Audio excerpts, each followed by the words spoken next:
Before we start this episode of Pandemic Chit Chat, May 2020, we just want to let all of our listeners know that all of the ideas and opinions expressed in this episode are Ida's and I's. We don't expect anyone to have to go with what we say or what we do. These are just our experiences as two 8th grade girls who are living through a pandemic, and also a lot of social justice and change that happens throughout our world every day.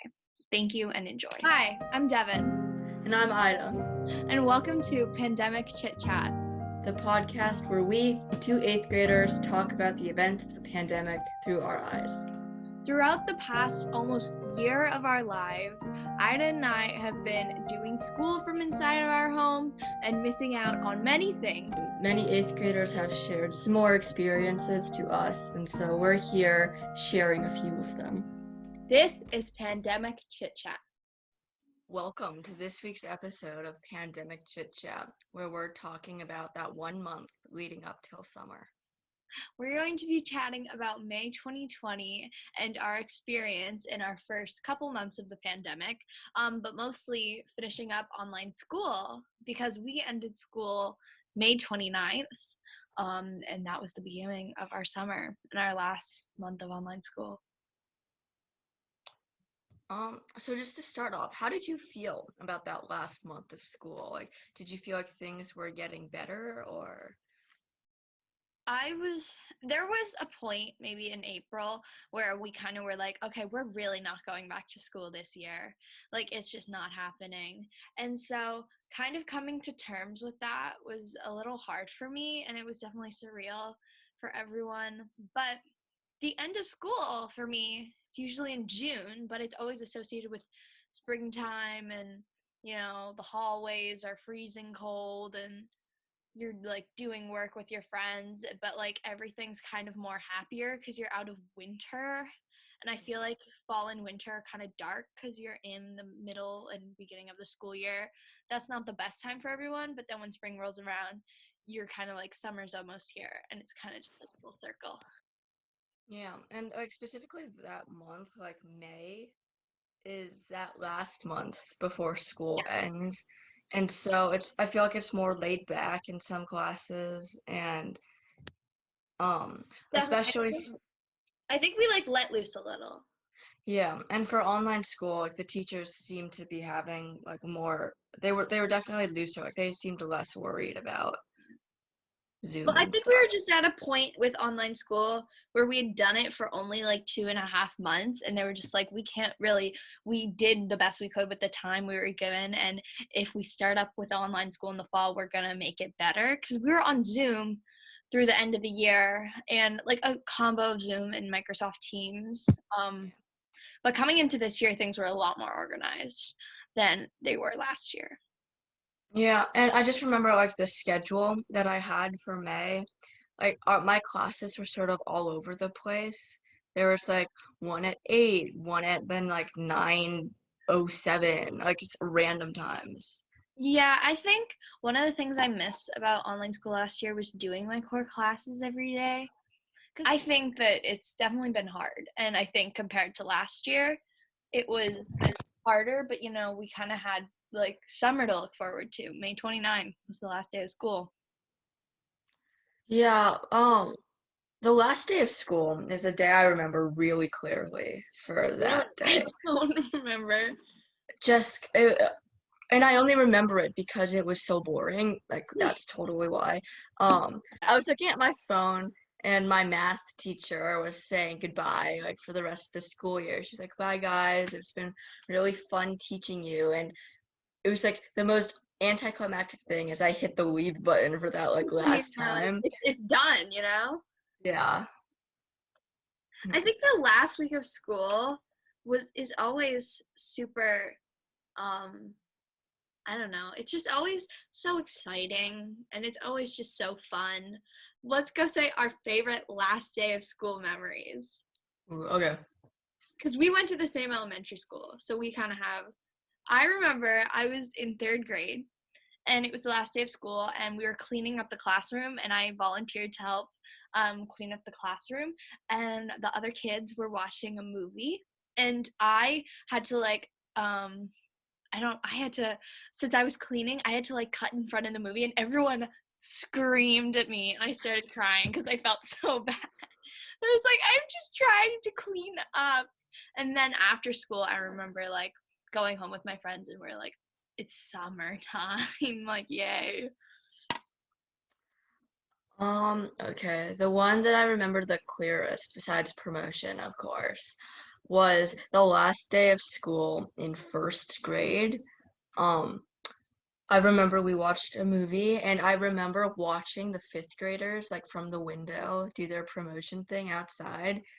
And one of the girls in my class had a sister that was in fifth grade, and so she got to go hang out at the promotion thing. So And I lucky. was so upset. And then I remember like after school, I started crying 'cause I'm like, it's summer, I have like camp next week. I don't have a break. Yeah. Last May, it was the first time I had visited my grandparents since the pandemic started. And all they kept asking me, and all they still ask me is, when are you going back to school? Like, oh, are you going back to school? And I'm like, no, no, no. But online school has been a struggle since the beginning. Yeah. What have you found the most difficult for you? I feel like it's the lack of motivation that I have. There's no teachers or classmates that are on you. And usually like at the beginning of the year, I was really good with being motivated. All my assignments were going great. But now that it's sort of the like final stretch of the school year, and also like it's eighth grade during a pandemic, I just don't see a point for some classes doing the work. And so then it's just really hard for me to do it. How about you?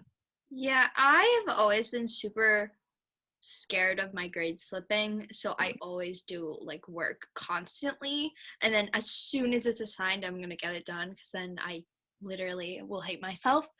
But for me, it's group work. It's just breakout rooms are the worst. They are the absolute worst, and I'll tell you why. It's because you're not necessarily paired, it's randomized, so you're not necessarily paired with people you like know too well. And even if we were really in school, you'd still be actually talking to them because you're in a classroom with them.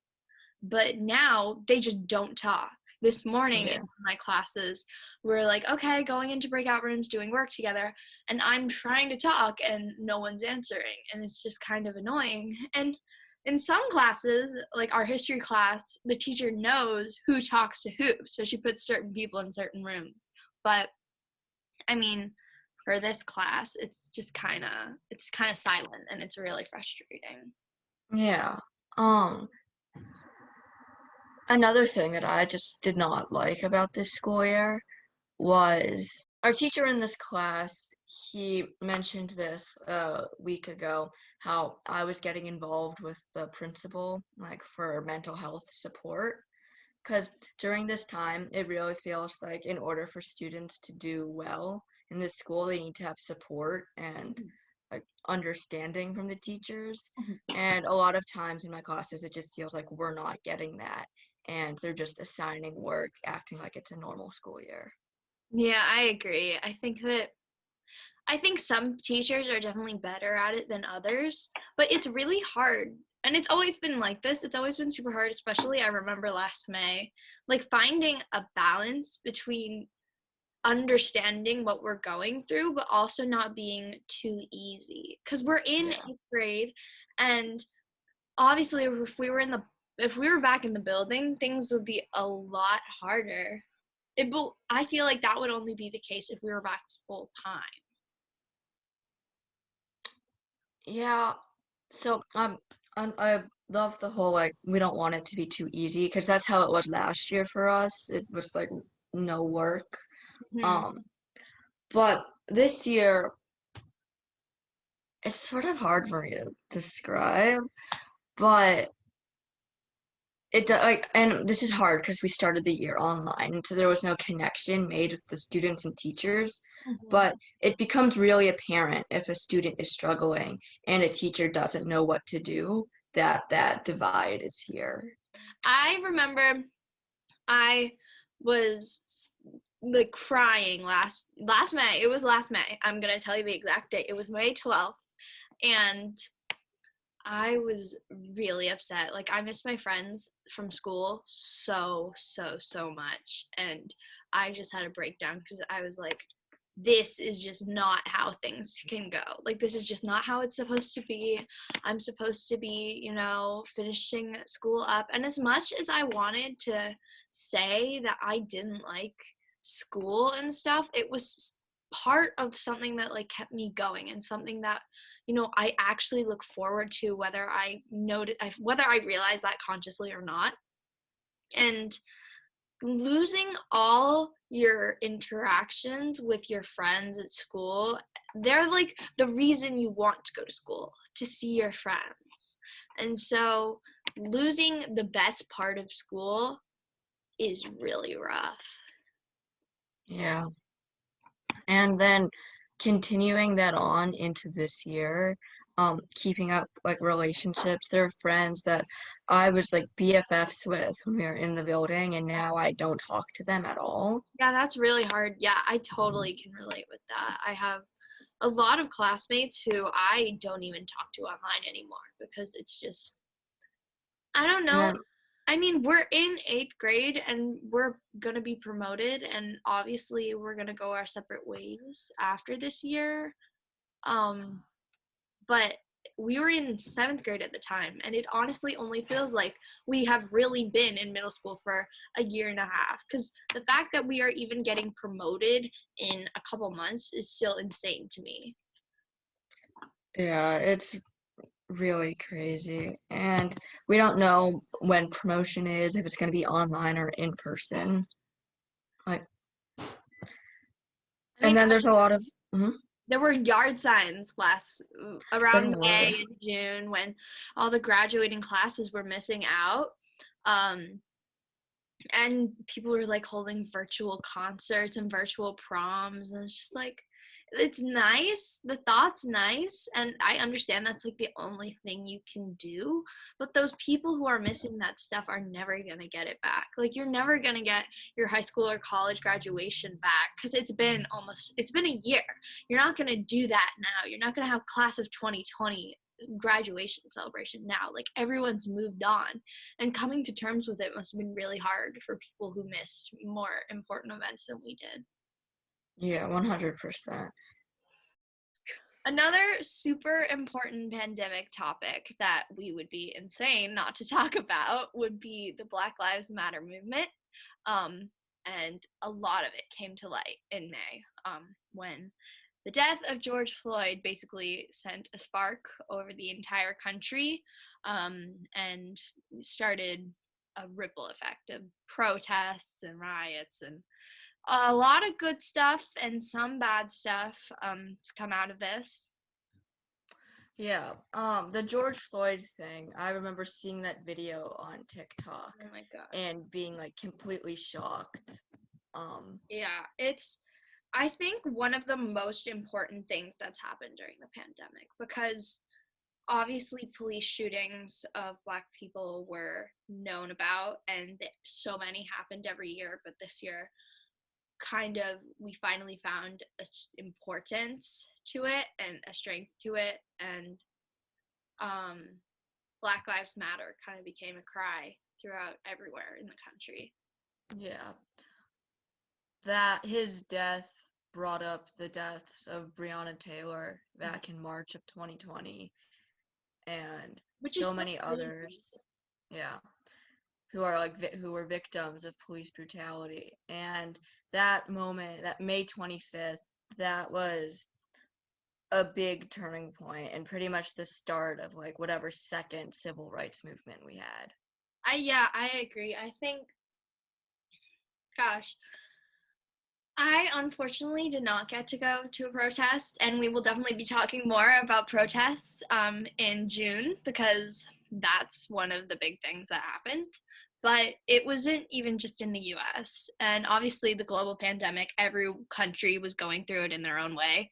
But every city in the world you could think of, every big city, well known city, had a Black Lives Matter protest, because it was such a humongous issue that came to light. And also, I think the presence of people like I don't know, people in our generation on social media definitely, and more people who are our age, who are Black, speaking up, and even people who are white speaking up too.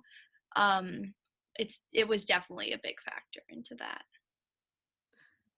And those protests and his death really showed some people's true colors, Yes. um, in how they responded to just the movement Black Lives Matter.